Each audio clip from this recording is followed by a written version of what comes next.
Alright, what's going on, everybody? This is Chase fan number 9 here, and I'm coming at you with another Diecast review. In this one, I'm going to be taking a look at Kenny Irwin Jr.'s 1997 number 27 G.I. Joe Ford Thunderbird. Now, there's a few reasons why I got this car. Well, one reason is I do like the paint scheme. It looks pretty nice. Two, I've never had a Kenny Irwin Jr. car of any kind. And the other reason is they're very hard to come by nowadays for both 124 and 164 scale. And the other reason is I do like the packaging. Yeah, back in the day when Winter Circle was pumping out good quality NASCAR diecast back in the day, this is what their packaging looked like. And I mean, I know the Winter Circle line, well, when it comes to them, I know their the way they box and ship the diecast looks different, but it's nice to have the old school way in your collection as far as the packaging is concerned, looking like this. So yeah, it'd be cool if they did something like this, but I don't think it will ever happen. Everyone knows that Kenny Irwin Jr.'s time in NASCAR was unfortunately short-lived because of his untimely passing in 2000 from that practice crash in New Hampshire. And needless to say, he made the most of it, that's for sure. There are a few Kenny Irwin Jr. diecasts that are available aside from this one. Well, he made his Cup debut in 1997, driving this number 27 car. The team was called David Blair Motorsports. I think he made his debut, I think, at Richmond that year, but it wasn't in this scheme. It was the Tonka car. I've seen pictures of that one lately. It looks pretty cool. I hope to get my hands on a small version of that one too someday. He made his Cup debut towards the latter end of 1997. He made several starts, and I think he finished top 10 in at least one or two of them. I'm still trying to find pictures of this car on the track. I know they're out there, I just haven't been able to find any. The only ones I've been able to see are just pictures of the car itself in both small and big scale. And I'm saying this because several people, including one that I follow on X, Original Big Bry, he did do a diecast review on this particular car. So yeah, anyways, I think that's pretty much all I have to say. Pretty cool looking card. And another thing is, it comes with a trading card.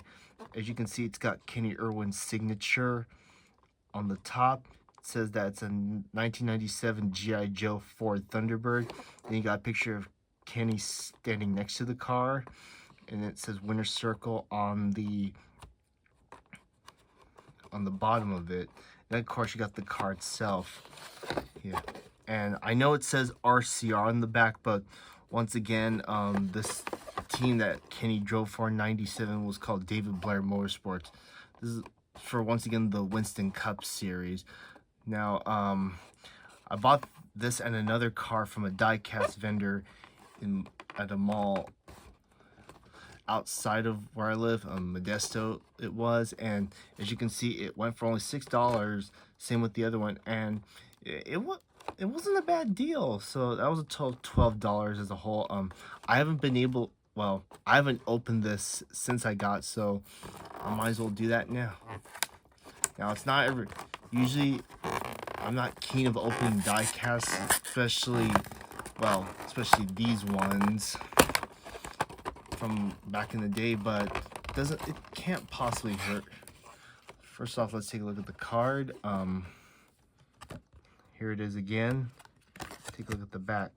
Kenny Irwin, car number 27, manufacturer Ford, model Thunderbird, sponsors Hasbro Toy Group, owners Robert Yates, segment stock, hometown Indianapolis, Indiana, birthday August 5th, 1969, family single. Okay.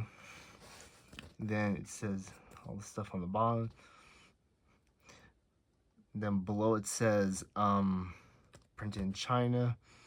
And I mean, I'm not gonna read through all this, but oh, so he ran it at Atlanta in 1997. This was back when Atlanta was the season finale of NASCAR. Okay, so Kenny drove this paint scheme in Atlanta. Okay. So yeah, if you want to pause the video and read it, you're more than welcome to. I'll hold up for a few seconds.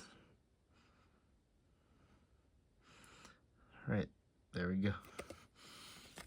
So yeah, that's gonna do it for that. Put this off to the side.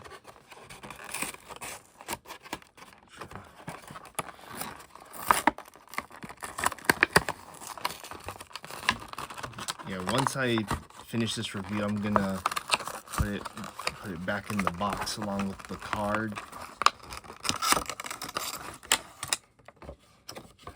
All right, here it is. And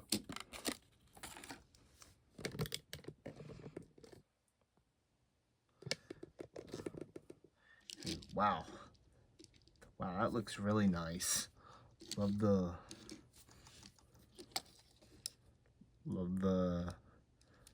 love the different shades of green that they use along with the, what was that, like a black like color?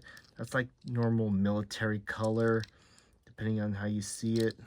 So yeah, I like how it goes from front to back. So yeah, I mean, I wish they could have done more with the back, but it's all good. So with that said, let's get into the review, shall we? So regardless of how old the diecast is, I'm gonna do it in the same way that I always do. So starting up at the front, it is a Ford Thunderbird. On the hood, you got G.I. Joe, and on the nose, you got the Ford Thunderbird wording and logo there. Got the number 27 here right by where the headlight should be. As you can see, there's no like headlight decals or anything.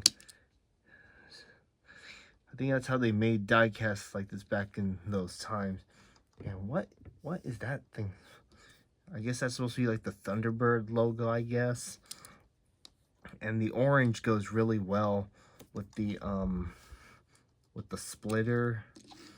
I'm coming to this side. Now, the tires aren't rubber, unfortunately, but that's okay. You got some familiar contingency sponsors or associate sponsors like 76, Goodies, True Value, Holly, Simpson, RC, 3M, Western Autos. And I'm not sure what those other things say. Either way, you got the number 27 on both sides. And you got here on the roof. Then right above the driver's side window, you got Kenny Irwin's name there. You got here on the passenger side as well. Now, on the passenger side window, there's like no plastic, clear plastic for like the window, so it's just an open air cockpit, which is fine. The window net's made out of regular plastic. You got the G.I. Joe soldier there on the quarter panel, and you also got Winner Circle by Hasbro here on the quarter panel as well. I wish NASCAR drivers nowadays could promote winner circles again like they used to. I mean, they did back then, they can do it now. I mean, if they can promote Plan or Circle B diecast for certain drivers, then they can definitely do it with winner circle. So here's that. You got it again here on the deck lid. And then on the back here, you got the Action Racing Collectibles logo here on the back. It says the most respected name in motorsports collectibles. Okay, you got the number 27 here, and you also got the Ford logo on the bumper. Coming to this side, and yep, that's pretty much it. So with that said, that's gonna do it for this diecast review. I want to thank you all for watching. This has been Chase fan number 9 here. Make sure to comment, like, and subscribe. Make sure to hit the bell to get notifications from my videos. Oh, and by the way, if you want to try and find this diecast out there to add to your collection, all I can say is good luck, because it's very hard to come by unless you can find it at a vendor. If not, then you'll have to find it online, like on eBay or something.